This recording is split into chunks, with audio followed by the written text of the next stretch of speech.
Hello friends, কেমন আছেন সবাই? আশা করি সবাই ভালো আছেন। ফিরে এলাম আবারও নতুন ভিডিও নিয়ে আপনাদের পছন্দের চ্যানেল টেকটিক বিডিতে।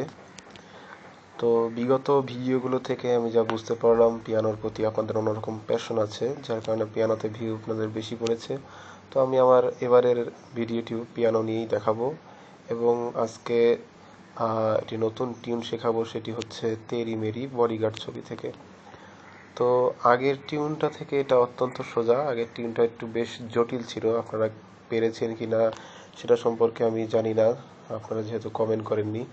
তো আমি বলবো এটা আরও সোজা, এবং আমি যে বাটন টিপে এই টিউনটি হয়েছে সেই বাটনগুলো আমি খাতায় লিখে সেটা ছবি তুলে রেখেছি, আপনাদের সেটা আমি পরে শো করব। সেটা দেখে যদি আপনারা করেন তাহলে আপনাদের জন্য আরও সোজা হবে। তো এইভাবে আপনাদের কেউ হয়তো বা শিখাবে না। যাই হোক, চলুন প্রথমে টিউনটি শুনে আসি। আর আমি কোন অ্যাপস ব্যবহার করি সেটা আমি বিগত ভিডিওতে আপনাদের দেখিয়ে দিয়েছি, পারফেক্ট পিয়ানো অ্যাপ। তো আমি আপনাদের সেই টিউনটা ফার্স্ট একটু শোনাতে চাই।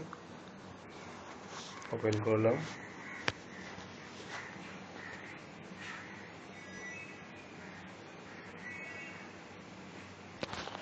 কিবোর্ড অপশনে আমরা ক্লিক দিব এবং কিবোর্ডে ক্লিক করলে কিবোর্ডের একটা ফন্ট চলে আসবে। তো ফার্স্টে যেটা করতে হবে সেটা হচ্ছে আমাদেরকে যে বাটন টিপে হচ্ছে টিউনটা সেই বাটনে যেতে হবে। ওকে গাইস, এখানে দেখতে পাচ্ছেন আপনারা C4 থেকে F5 পর্যন্ত বাটন আছে এবং এর মধ্যেই আমাদের টিউনটি সীমাবদ্ধ থাকবে। তো আমি একটু আপনাদের টিউনটা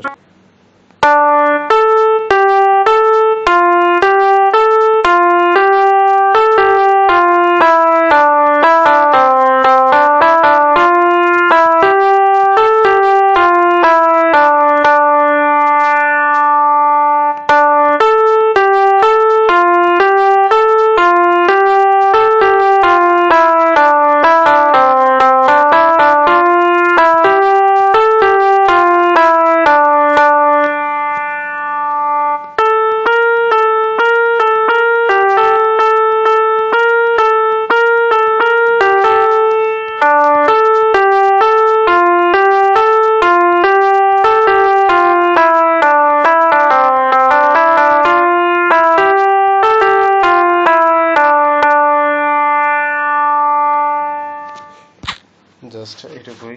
এটা খুবই সহজ, আগের থেকেও খুবই সোজা। এবং এবার সেই পর্ব, অর্থাৎ আপনাদেরকে সেই বাটনগুলো দেখানোর পালা।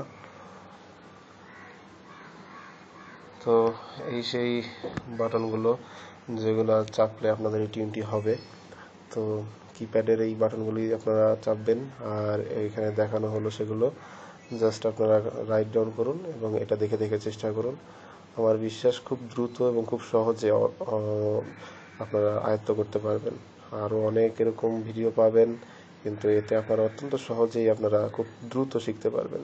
তো এখানে দেখুন বিষয়টা যেটা হচ্ছে, আমি আগের ভিডিওতে ক্লিয়ার করছি, সেটা হচ্ছে ঠিক নিচের লাইনের আগের লাইনে দেখবেন এখানে A4, A4 প্রাইম আছে। তো আমি প্রাইম যেটা বুঝিয়েছি সেটা আপনাদেরকে আগের ভিডিওতে বুঝেছি। A4 যে বাটনটা আছে, জাস্ট তার উপরে যে কালো বাটন, সেই কালো বাটনকে আমি প্রাইম দিয়ে বুঝেছি, যেহেতু কালো বাটনে কোনো নাম লেখা নেই, অর্থাৎ কালো বাটনকে কোনো ইন্ডিকেট করার মতো কোনো ওয়ার্ড বা কিছু দেওয়া নেই, D4 A4 এসব টাইপের, যার কারণে আমি সেটাকে প্রাইম দিয়ে বুঝাইছি। আপনারা সেই A4 এর উপরে যে কালো বাটন সেটা চাপবেন। তো এটা যদি আপনারা এভাবে প্র্যাকটিস করেন তাহলে আশা করি খুব দ্রুত শিখতে পারবেন। তো আজকে এই ছিল আপনাদেরকে দেখানোর। ভিডিওটি যদি ভালো লেগে থাকে অবশ্যই সাবস্ক্রাইব করবেন এবং অবশ্যই লাইক কমেন্ট করতে ভুলবেন না, কারণ লাইক কমেন্ট করলে আমি বুঝতে পারবো আমার ভিডিওটি ঠিক হয়েছে কিনা, আপনাদের কেমন লাগলো, সেই অনুযায়ী আমি আপনাদেরকে পরবর্তী ভিডিও দিতে পারবো। আর অবশ্যই সাবস্ক্রাইব কিন্তু ভুলবেন না। ঠিক আছে, আজকে এই পর্যন্তই। আসসালামু আলাইকুম।